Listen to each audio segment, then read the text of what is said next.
Patricia Gras. Welcome to Passion Time. I'm here with one of the members of Windsync, a wonderful classical quintet that is based here in Houston. They travel all over the country and all over the world, and they're amazing. And with me is Julian Hernandez. Julian is the Puerto Rican of the group, and he represents the Latinos in the group. And he plays the clarinet. Thank you so much for joining us. Thanks for having me. Passion Time. And my first question is, what is your passion and how are you living your passion? Well, I think my passion was to create art and just to create music to access all different kinds of audiences. And luckily, I've been blessed to play with Windsync, who that's their mission. Yes, is to reach audiences both in a traditional setting and otherwise. Right, right. Okay, so you're talking traditional and otherwise. Which one do you enjoy more? I connect with outreach concerts so much with the little kids, you know? Yes, yes. Because you can see their enjoyment. Yeah. You can read their facial emotions like a book. It's right there, and we perform, you know, Peter and the Wolf for them, and you can just see the amazement. They love that one, don't they? Yeah. Yeah, and it's really special for us as well because they inspire us to continue to want to do those sorts of performances. That's awesome. Yeah. Tell me about the clarinet. Is that, I know you guys play auxiliary. Do you play an auxiliary instrument for Windsync? What do you play? Yes. So sometimes I play the E-flat clarinet, which is a little baby sopranino the baby clarinet. Yeah. We have arrangements that I use that on. West Side Story especially. Oh my gosh. It's wearing the mambo, especially for the outreach kids. They love that. God, yes. It's a little more piercing sounding, a little higher, and that's fun for them. I have played bass clarinet at times. But usually it's a traditional B-flat clarinet that we use for all of our arrangements. And why did you pick the clarinet as you were growing up? Yeah, interesting. So my grandpa was a jazz clarinetist in Puerto Rico. Oh my God. Yeah, oh, yeah, he was a jazz clarinetist Lord, in Puerto Rico. Yes. And my mother was also a clarinetist. So you couldn't get out of it. I couldn't get out of it. Like, you have to do this. Yeah, and so when it, like 4th or 5th grade, when it came time for me to choose an instrument, the clarinet was quite literally just shoved in my face. Here, you're gonna play the clarinet. Oh my! How old were you? I was 9.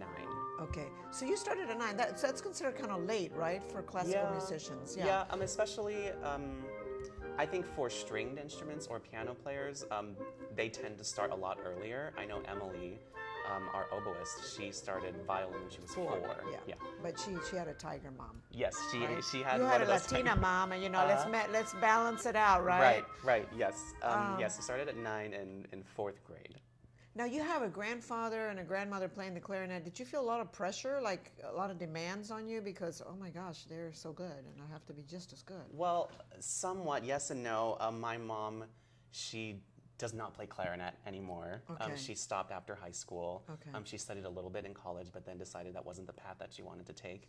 And so I felt a little bit of pressure because my mom knew what a good clarinetist was supposed to sound like. Exactly, and your grandfather too. Yeah, and so practicing at my house was scarier than playing at school because my mom would walk by and be like, no, that's not the right note. Yeah, it's like that. You squeaked. Do it again. Okay. But I eventually grew out of that. So when did you join Windsync? 3 years ago? 2 years ago. This is the end of my 2nd season. So how does it feel? How are you happy with what's going on? And do you enjoy it? I mean, you're supposed to say yes, of course. You can't say no. I hate it, and I hate everybody. They're the worst. But did you have moments where you said this was the right choice for me? This was perfect for me? Yes, I fell in love with chamber music when I was working on a doctoral degree in upstate New York. Okay. And I realized that maybe that trajectory wasn't for me, sitting in a library, reading books and writing papers, which works for some people, but it didn't work for me. I wanted to be performing. You wanted to perform, yeah. I wanted to perform. I wanted to like reach audiences and play for people. And I knew of Windsync before I joined. I mean, they're a famous. Story, the story quintet. It's a great story. Yeah. And luckily, I had met Kara on a mission trip where we go and play for underserved communities. Oh, and she had just gotten the job with Windsync, and she was talking to me and said, "Hey, Julian, are you by any chance looking to join a quintet or audition for a quintet?" I said, "Well, yeah, of course." And so I auditioned, and then the rest is history. Now, your doctorate was in what? Music? Yeah, clarinet performance and literature. Oh, wow. So you actually are now practicing that, whatever you learned, right, in books. Right. You said you knew the Windsync story. Tell me what you knew about Windsync before you joined them. Well, I knew that they were one of the best wind quintets in the country. I knew they were one of 2 nationally touring ensembles of this instrumentation. And I knew that they make their own arrangements, which to me, like, it lit a fire. It like sparked my interest. I was like, wow, these guys are actually like pushing the boundaries of the wind quintet. Like they're aware that the wind quintet repertoire is not as varied, or it's a little bit shallow in comparison to like string quartets or saxophone quartets even. Right. And so I appreciate everything that they do. And when I was in school, I'd watch videos and just be really impressed with their outreach shows. Yeah, I mean, I think that's kind of what makes them unique is the fact that you guys go out there and get into neighborhoods that nobody's going to, and showing this to kids that no one would care to do. And I think that's essential to get more. And also, classical music is not heard by most people. Right. So, and there's so many advantages to it. So I think that's an important role that Windsync plays. Yeah, absolutely. And, you know, whenever I would go to outreach concerts as like an observer or like a student teacher, most of the ensembles kind of just like sit down with their music and then just play, and then bow and then leave. Right. But when I would watch Windsync videos, they were actually engaging and just like harnessing their interest in music, like running around in cat costumes. Like that's how you reach that level of audience. Exactly. You know, you dress up and you kind of, you adapt to your audience, which is the key. Any particular concert that you enjoyed more than others for whatever reason? Because you guys play all over the world. You play in serious venues, and then you play in the school. I always wondered, you know, how you feel when because like you said, most people just get up there, play, and then leave. How do you feel more comfortable or happier? Well, recently we performed at the Ravinia Festival up in Chicago. Oh, and, wow.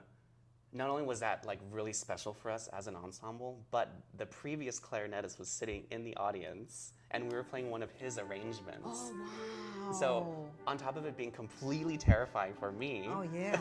It's like he's judging you. I know. I can't miss a single note, right? Because he plays every single note that I play. Oh, my gosh. And was it Jack? It was Jack. Yeah, he was there. Okay. He's a nice guy. I was like looking. But on top of it being terrifying, at the end it was probably the most rewarding. I was like, I walked off stage feeling, wow, that was like really fulfilling. You were kind of motivated. Yeah, I was motivated. Do it right. Yeah. And what did he say afterwards? I think he was as impressed as he could be. Yeah. What is Jack doing? Is he with another quintet now? Or? No, he is. He does Teach for America in Chicago now. Oh, he just wanted a break. Yeah. Now, how do you guys? I know you guys get along really well, but I always wondered, how do you get along? How do you do that?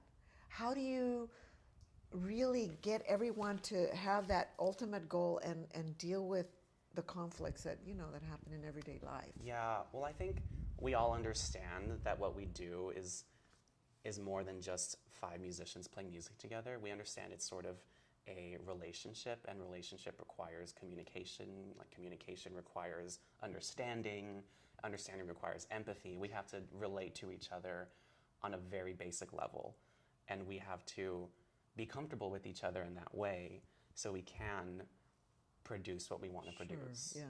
And so not only do we respect each other musically, but we respect each other on a personal level. Absolutely, you have to.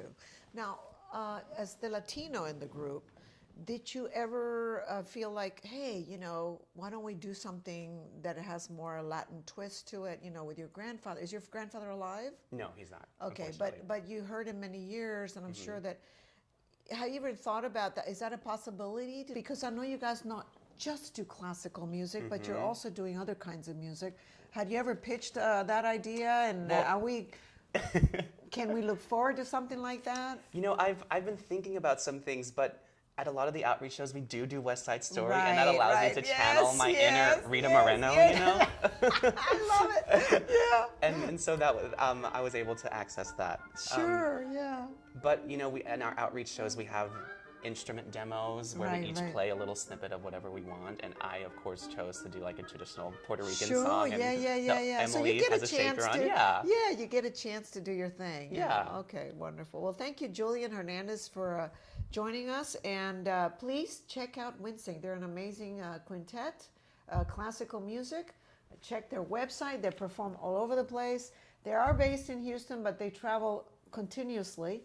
And you need to check them out. They have also, you have CDs. Yes, we do. And it's wonderful. So thank you for watching, and we'll see you next time on Passion Time. And remember to subscribe to our channel.